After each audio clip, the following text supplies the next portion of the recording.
Welcome to Story Comic Presents, where we interview amazing storytellers and artists. This is episode 421. I'm your host, Barney Smith of StoryComic.com, and we're honored to have with us the internationally celebrated and award-winning Vermont author, Howard Norman. Howard, I did my homework here, Howard. You've come out with 8 novels, 3 memoirs, you've come out with some children's books, and now you also have graphic novels under your belt as well. It's just staying the course, I think. Um, you know, I don't know if, each book is so different in its experience because one's life is different. But the uh, the wonderful poet William Merwin, W.S. Merwin, who is a very, very old friend and who passed away a number of years ago. Um, in one of the last phone conversations I had with him, I lived in Maui, and he said, and he was blind at this point, and he was having his assistant read Borges's poems, obviously connecting with Borges's blindness too. But at one point, he said to me, and knowing him for oh goodness, almost 50 years, we had never spoken about writing before. Hmm. It was always about everything else. And he said to me, "Have you written any books where you actually recognize your own nature, your own nature?" And I said, "This isn't some kind of like secret Buddhist question, is it, Bill? Because," and I was trying to make him laugh, but he said, "No, I really want to know." And I said, "So I said maybe one," and we chatted about that, and I said, "Why are you asking this?" And he said, "Because here I am in my late 80s, and I'm thinking about it for the first time.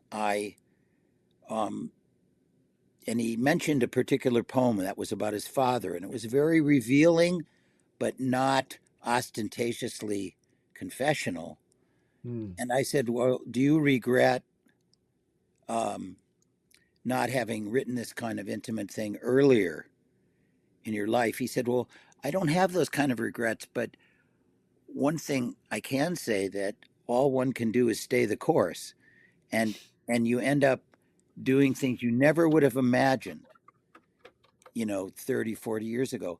And I've always remembered that as being a quite a compelling thing to say.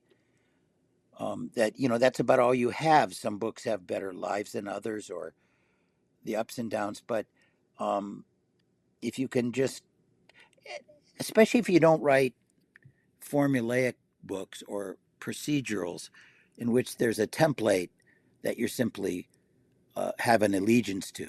If you're really trying to move around and uh, write something different. So this last year, honestly, Barney, surprised me because, um, I finished a book about my friendship with the cartoonist Ed Koren, Hmm. this haiku project we had. And so it seems to be that my late in life theme is friendship. Is I end up writing a lot of short little memoirs about friendship, and partly it's because all these people are dying. Hmm. Which is, I don't mean to be maudlin about it, but it's just a fact. I'm 75, and these are one or two generations ahead of me. So they've been so formative and influential and uh, generous in their own ways. And so I think it's sort of natural to come into that stuff in writing, a kind of an elegiacal um, phase. Right. Now, do you see yourself with, depending on the genre of book, whether they be memoir or nonfiction or children's books or graphic novels, as we mentioned as well, and other novels, do you have a certain theme for different genres? Oh boy, that is. No, I wouldn't say that, but I think that there are certain refrains that are recognizable, certain being drawn to certain aspects of human behavior, I suppose I would say. Um, there's a letter that Chekhov wrote to his actress fiance, and he's describing a dinner he went to, and he says, "I know you're especially going to want to know about Victor, you know, Cosmos or somebody like that. And let me tell you that I haven't seen him in 20 years, but I realize in talking to him, he continues to apprentice himself to his worst instincts." And I just thought, that's what I'm trying to do. I'm trying to show how people sort of can't help how they behave, even when they recognize how they're behaving. And I think if there's one refrain that has been, oh, I don't know,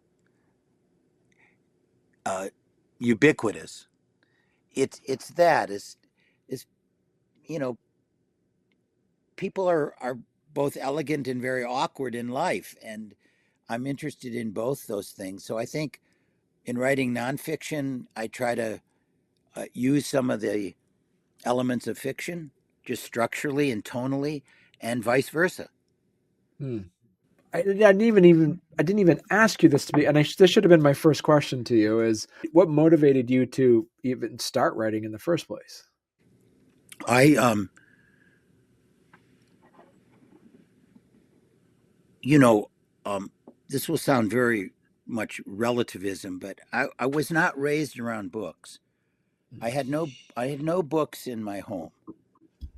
There was Reader's Digest, but but there were libraries, and when I did spend half the year with my first cousins, then there were books. And just last night, my wife and a friend and I watched the new version of Count of Monte Cristo that's just out. And whatever one thinks of that, I think that that was the first book I actually read. I remember reading in an illustrated 3 volume Count of Monte Cristo, Alexander Dumas. And the reason I mention that is because I think that's when I really realized that you could think narratively, like that concept of actually creating something out of nothing. And I think Hmm. that that came very early on. I think my Jewish background, um, in reading commentaries on the Talmud, for instance, was really influential because it was all like Rashomon. There was 8 versions of the same opinion, and each of them were equally compelling. So I think that kind of formative stuff of reading in libraries, of a kind of formal um, education in reading sort of ancient texts and so forth. And then I think it was a really um, the most influential moment for me was working as an underage, illegal age bellhop at the Patland Hotel in Grand Rapids, Michigan, which is where my mother lived. And I was there underage and working in the afternoons and evenings at age 15. And sitting in the room with the custodial staff, the um, bellman, the working class, if you will, echelon of a fancy hotel, and hearing their versions and their understanding and their biographical impulses toward all the customers and the people who would come and go. That was hugely influential to me because I felt really boring. I wanted to be able to talk the way they talked. Hmm. And so I started to write stories, and they were all gangster stories. Hmm. They were just completely based on James Cagney type of movies. And, I was 15, but I wrote and wrote and wrote notebook after notebook of these stories, most of them set in this hotel. Hmm. And and the lobbies of hotels and so forth stayed with me for 50 years of writing. So I would say that I didn't wake up one morning and say I wanted to be this. I just think that it was an early discovery that that would be the best way to organize my emotions. Comparing your earlier works to some of your more present works, how has the interpersonal relationships of your protagonists um, in your books have evolved over time? Oh well, that's the centralmost question, Mm, really. Uh, it's that um,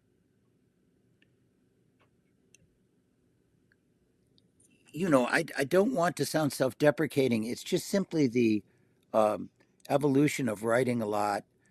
Is that if I were to look back at earlier novels, I would recognize a more self-conscious way of developing them as characters. I grew less interested in the formalities of character development the older I got. And so the novels, and it may be the reason they don't sell in the millions, is that I tried to make a person's character like how life is, which is sort of rather unpredictable, ad hoc, and gatherings of disparate elements into some structure and form. So yeah, I became much more comfortable once I started writing memoir mm. with the fiction I was writing. That had a huge effect on me. And so, what do you prefer then? Either, like you said, the fiction or the memoir? Because some are based off of reflection, the other ones are based off of nostalgia in a way, right? Well, I mean, I,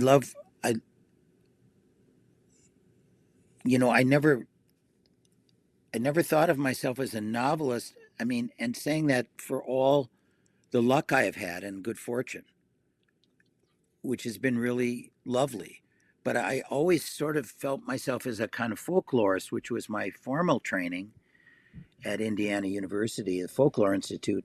And because I was always interested in the kind of um, where, when you recognize that a reader might have to suspend disbelief, how do you work with that so that they don't have to? Mm, How do you uh, weave that into a story so that something that seems outlandish is really quotidian? And that all came from really studying folk tales. mm. And so I'm much more comfortable with nonfiction lately. I don't know that I'll write another novel, but I do have definitely another nonfiction book I'm working on, and I'm just steeped in it. I'm enjoying it as much as I'm able to get to it. I'm a little inarticulate about these things because these are questions that, um, in a way, you don't want to overly think about those questions when you're writing because a certain kind of censorship comes in Right. rather than if you're just, than if you're just writing. But I would have to say that on the on the level of just uh, the the act of writing, of sitting down and working, certainly the last 4 or 5, 6 years, the nonfiction has been much more gratifying. I mean, you can't Mm. even compare the two on some level, but so you can only just describe the autonomous experience of each book. But one gets to the point where maybe you have told the stories in fiction that you needed to tell. There's other things to do. Well, hey there. If you're enjoying our podcast, don't forget to subscribe on YouTube or leave us a 5-star review on your favorite podcast platform. Your support means the world to us and helps us keep this show going. We love hearing from you, so any feedback is welcome. And thank you for being a part of our podcast family and for all your support. It truly means a lot to us. So as a folklorist and a storyteller, but also someone that is involved in nonfiction, How do you balance historical accuracy with, say, the creative liberties of fiction in your novels? Yeah, I'm very fond of something that Ruskin said. And he this came up, and back in the day, and somebody was complaining about um, a heavily nuanced description of an actual historical event. And Ruskin said, I think for a writer of fiction who is writing historical fiction, that writer should be alert to the claims of fact, but not oppressed by them. Hmm. And and I agree with that. I mean, Ian McEwan wrote a novel about First World War, and he got a lot of factual things a little bit. Well, they weren't wrong, Barney. They simply weren't necessarily. Um, he wasn't demonstrating the efficacy of research every page. He was writing a fictional book, and yet he came under a lot of flack for that. And I always think of that Ruskin phrase. Yes, you when fact is useful and it fits into the overall demeanor and atmosphere that you're trying to hit, great. Hmm. I mean, this book, Come to the Window, which was just came out, and it's set during you know uh, the Spanish flu, during the First World War, um, and some reviewers saw it as a an allegory of COVID, but I had no intention of that at all. That was just Hmm. happenstance to me. It was very researched, and all the things. In a whale gets blown up, and a woman who had murdered her husband stuffs the revolver she shot him with down the blowhole of a whale. Absolutely taken out of articles in the Halifax Gazette. But if you say to somebody, "Oh, this person shot her husband on their wedding night, and then um, stuffed the revolver down the blowhole of a whale who had tumbled onto the beach," that's all just absolutely fact. Hmm. But the order in which you put those in creates the fiction. Hmm. I mean, it's like we don't remember things in the order in which they happened. Right. I mean, most of us don't. I don't. What are some other insights into the research process for your books? I had this theory that one should stop researching when what they're finding out starts to trespass on what you imagined happened. Hmm. And I found that actually happened in each of those early novels every time. There was a Huh. point in which I started to realize that I was done with the research, and because otherwise, why not write a nonfiction book? So I wrote this novel called The Museum Guard, and I interviewed so many museum guards around the world. I just endless stories, notebook after notebook. And when I came back and looked at those before I started writing, I realized that the whole book really was based on one moment that happened in a museum in Seattle, Washington. And this museum happened to have a lot of Joseph Cornell boxes. And I walked into that museum, and there was a somewhat older museum guard. And I said, "Can you tell me where the Joseph Cornell boxes are?" And he was very snippy. And he said, "Why don't you ask my know it all nephew over there, who's the other museum guard?" And the whole book that night in a hotel was outlined. It was about their relationship.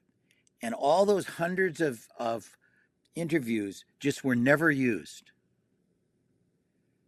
But those were factual things. Those were full of facts of what museum guards lived and what they looked for and all that. And very little of that got in the book because it was replaced by this one moment. So, research is I've always found it very lovely and very necessary, but how it ends up to be part of a novel is really, really unpredictable. Mm. In my experience, other writers would speak very differently about it than me. And so, what advice would you give aspiring writers then, Howard, about capturing the essence of a time period authentically? Well, I don't know that I can impart anything that's of any use seriously, except that I would say this, that um, sometimes I feel like you don't need to make much up. You just have to describe things really well. And I really think it's just a craft thing, Barney, is that, rewriting and rewriting and rewriting. Because you could say to somebody, guess what? This, uh, this blimp just landed in my backyard. And as a fact, that's really not very compelling to me. Mm. But the whole context of where you were, how did you see it, what the neighbors responded to, then it becomes a narrative. So, it's the enhancement of fact, or as Pascal said, giving fact a more exciting home than it would have otherwise had. That's a good line. And I do believe in this kind of thing. It's not everyone's cup of tea. I read a one of my very favorite writers is the Austrian writer Max Frisch, and Max Frisch's book Montauk is just about as close to a completely autobiographical description of an affair he had as you can get. But you certainly realize you're reading a novel, Right. because you feel the writer's personality and their, well, like Merwin said, their actual nature, to not just be satisfied with just the facts of what happened. Mm. So I think, I mean, I stopped teaching 4 or 5 years ago, but I remember in workshops, especially with international students, that the thing that opened them up was to take the, I guess you would almost say, the narrative logistics, the organizing principles of fiction, and apply it to nonfiction and vice versa.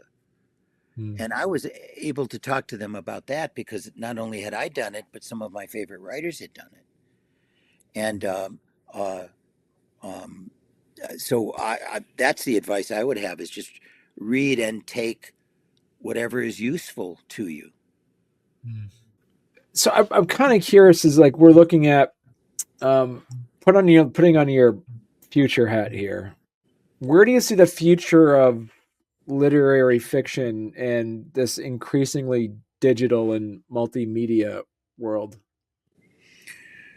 Well, I know that there are a lot of, I do realize that there, and I acknowledge it, there are a lot of people, perhaps especially of my generation, but maybe not exclusively, who are very despondent and perhaps maybe even feel a kind of emotional entropy about literature.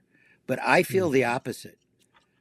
I feel there's always phases in literature. There's just phases where identity politics might dominate for a while, or something like that. But you remember, Barney? I mean, I'm considerably older than you, but remember, when 100 Years of Solitude was published, and I just remember that this incredible flow of Latin American writing came out in the next 3 or 4 years, thanks to many translators. And people were saying, well, we just didn't know. But this literature had been evolving for centuries. Mm. And so I feel very, I don't, how should I say it? I don't feel optimistic right now about the publishing industry. I think conglomerates, all that kind of stuff, and I'm just speaking in cliches here.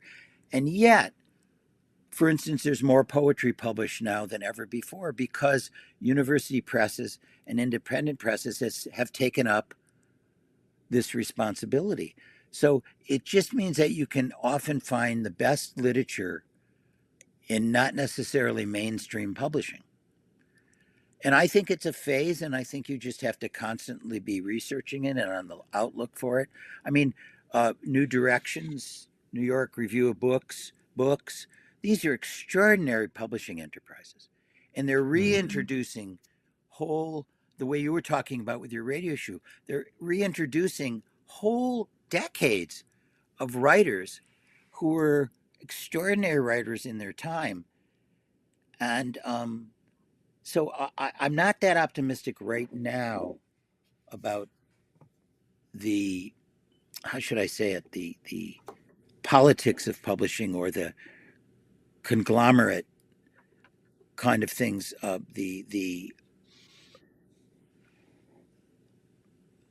I just believe in eclecticism and the constant investigation into which writers are out there. You know, I remember in the late '90s going into a bookstore in Amsterdam and seeing um, not only writers I never would have known, but seeing um, translations in Dutch, German, French, so on and so forth.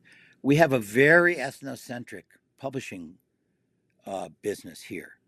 Hmm. It's only when someone wins the Nobel Prize or something that other and I so I'm optimistic that there's so many more African writers. There's so many more writers from all sorts of countries now than certainly when I was growing up. So I feel very excited about that and very grateful for it. That often is at direct odds, though, with the business aspects of publishing, which, of course, you're very aware of because you interview authors. Hmm. I always feel like writing's a great life and a very difficult business. That's true. You know, it sounds like a silly platitude, but some books don't do very well, and some books do, and but if you can just keep working, I think. So, Howard, you said Come to the Window is potentially your final novel. Is that true? Well, I don't think prediction is anything but melodramatic, but I kind of know, you do get to know yourself a little bit Hmm. and where your curiosities are going and where your sense of maybe even subtle sense of experimentation um and and you know it's not that I'm beginning every thought with the Old Testament locution in the hours still left to me, but I do really realize I'm of an age, and I there are things I would like to write. Um, that fiction probably, I mean, my guess is that fiction probably isn't going to be the best way to do that. But it's not about regretting or anything. I stand by all my novels for all their flaws, and believe me, I recognize all their flaws.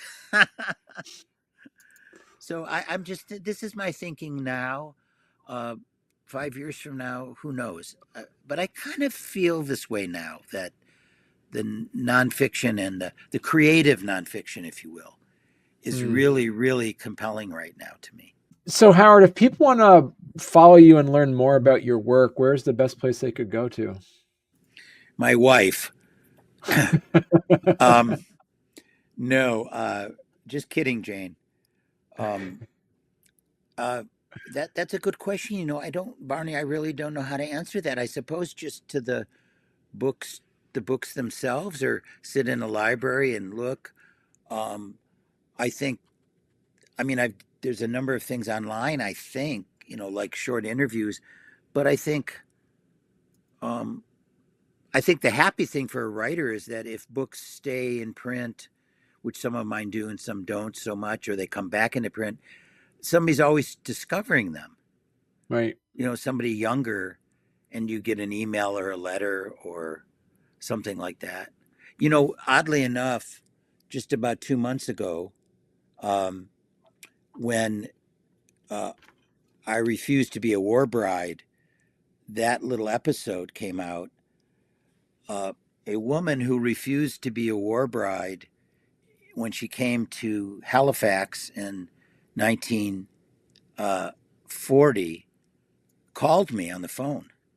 And I had interviewed her when I was 20 years old because I had intended to write a book about women who refused to be war brides even once they arrived to Canada. And I found out all sorts of stories about that. And that was a big project that I wrote hundreds of pages, and it was awful. It failed completely, but I never lost interest in the courage that must have taken for somebody to step off that ship and say, no, do with me what you will, but I'm not going to do this.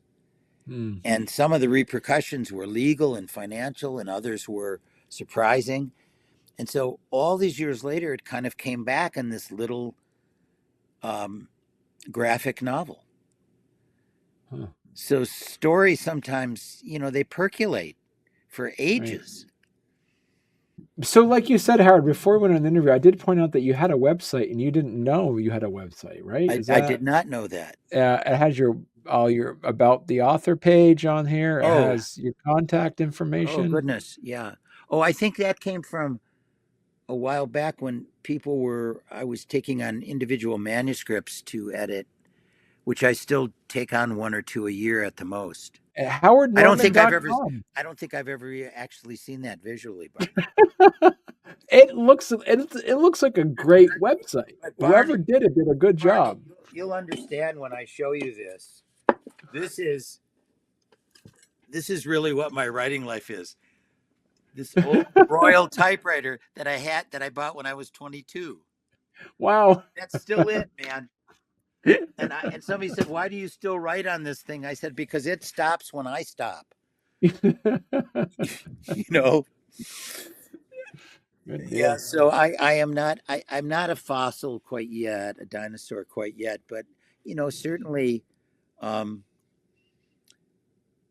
certainly one feels maybe connected to uh, certain eras in writing a little more, but I really feel connected to writers like George Eliot, who I could never write like, but I love their writing. Huh. You get to choose what era you want to really mentally live Right. Yeah. in. I don't know how that is for you, but it sounds to me like those old radio detective things are where Yes. that you actually live there Yeah. I in a love it. certain way. Yeah. Yeah. So this is great. So it was a fantastic time talking to you, Howard. And if you do get a new book out, come back on and we'll chat some more. Well, I hope to, and I'd love it. It's been a great pleasure and very enjoyable, and I'm grateful that you asked me.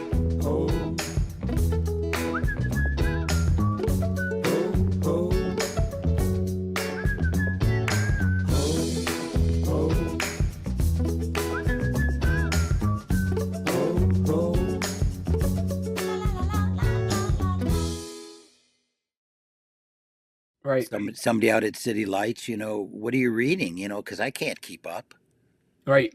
Yeah. And that's the thing about being an author is like you're not in the bit because you kind of step away and write your own book for months on end. And it's like you're coming out of hibernation is like, what's the new book around? It's like, Yeah, Jane said, my wife Jane we kind of hole up in the winter, and I heard her say to somebody, "Yes, I'm like a hibernating bear, except with a library."